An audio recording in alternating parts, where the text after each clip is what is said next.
Bonjour, dans cette première vidéo sur la recherche de primitives, nous allons voir les différentes techniques qui permettent de trouver des primitives. Il faut absolument bien connaître vos formules de dérivées car vous devrez les prendre à l'envers. Lorsque vous cherchez des primitives, je vous conseille d'utiliser cette écriture. Vous mettez la fonction que vous connaissez à droite et ainsi vous écrivez la primitive, la fonction qui est à l'origine à gauche. Par conséquent, quand vous dériverez, vous devez retomber sur le résultat. Ici, par exemple, la primitive, c'est 5x, puisque quand on dérive, on tombe bien sur 5. Il est important de noter tout de suite que 5x plus 3 aurait aussi pour dériver 5, 5x plus 7, et ainsi de suite.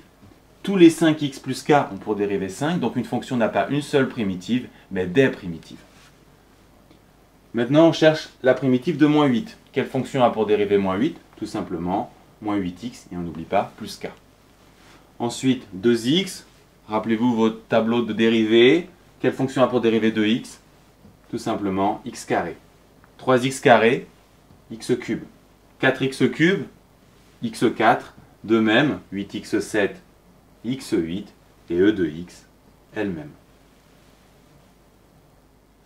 Maintenant, 1 sur x, il faut que vous ayez vu le cours des logarithmes népériens puisque la réponse c'est ln de x. Moins 1 sur x carré, souvent vous calez là-dessus, c'est tout simplement 1 sur x, 1 sur 2 racines de x, la primitive c'est la racine, et 0, quelle fonction a pour dériver 0? Tout simplement une constante. Ici, les primitives étaient très simples à trouver, tout simplement parce qu'on vous donnait les résultats de vos formules de dérivée. Il suffisait donc de lire à l'envers vos formules de dérivée. Quelle fonction a pour dériver moins sinus de x? Cos x, et pour cos x, sinus de x. Alors vous pouvez noter, si vous observez ces formules, que ce sont tout simplement vos formules de dérivée et qu'on les a lues à l'envers. Une remarque pour la physique, on vous demande en mécanique de trouver la primitive de moins g, qui est une constante. Donc la primitive sera de la forme moins gx plus k. Et comme en physique, la variable c'est le temps, vous aurez moins gt et les constantes sont notées c. Donc moins gt plus c. Ici, on n'a pas affaire à des résultats de formules de dérivée. Donc comment faire? Par exemple, prenons x. Aucune formule de dérivée ne donne x. Par contre, on sait que x carré a pour dériver 2x. Donc on est 2 fois trop grand, on a envie de diviser par 2. On divise par 2 l'arrivée, donc le point de départ. Et si on dérive x carré sur 2, eh bien ça fait 2x sur 2, donc ça marche, ça fait bien x. Donc on a trouvé la primitive de x. De même, pour x4, on n'a pas de formule de dérivée qui nous le donne directement. Par contre, on sait que x5 a pour dérivée 5x puissance 4. Donc on a envie de diviser par 5. C'est-à-dire, on va compenser pour obtenir x4, et la primitive, c'est x5 sur 5. Suivant le même principe, x7, la primitive sera x8 sur 8, et on peut évidemment généraliser, x puissance n aura pour primitive x puissance n plus 1 sur n plus 1, formule à connaître absolument.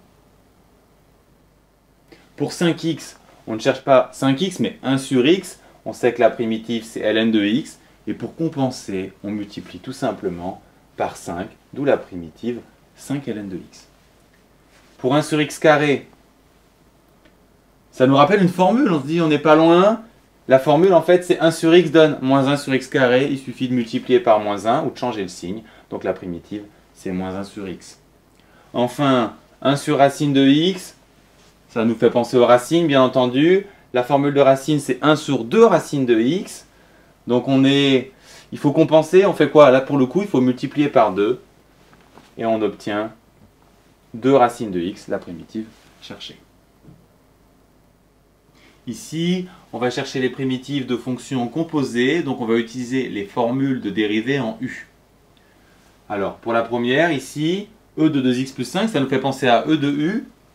Mais si on prend e de u ici, il nous faut prendre e de u au départ, et la dérivée de e de u, vous devez le savoir, c'est u' de u. Maintenant, on va regarder si ça colle ou s'il faut compenser. U, c'est 2x plus 5, donc u' vaut 2. Tout va bien, donc la primitive, c'est e de 2x plus 5. 1 sur x plus 3 nous fait penser à 1 sur x, dont la primitive est un logarithme. Donc ici, on va partir sur un logarithme de u, où le u vaut x plus 3. La dérivée de logarithme de u, c'est u' sur u. Ici, ça va nous faire 1 sur x plus 3. Ça marche.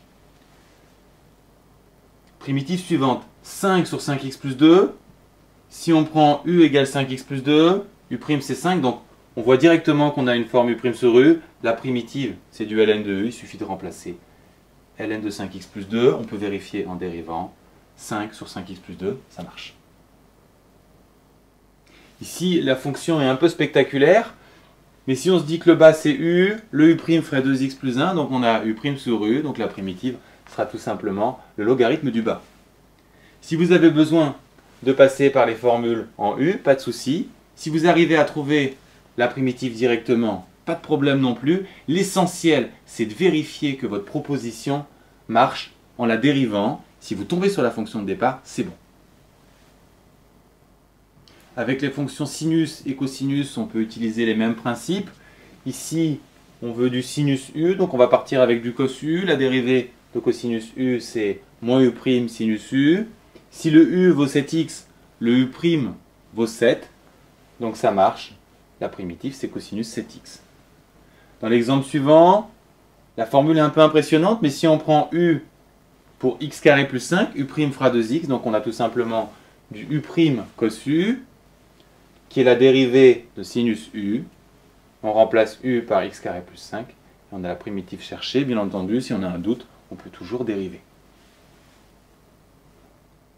Que retenir? Tout d'abord, bien sûr, une primitive, c'est le contraire d'une dérivée. Dans les cas simples, il vous suffit de connaître vos formules de dérivée en x et de les lire à l'envers. Quand ça ne tombe pas juste, il faut compenser en multipliant ou divisant par une constante. Enfin, pour les composer, il faut absolument connaître vos formules de dérivée en u.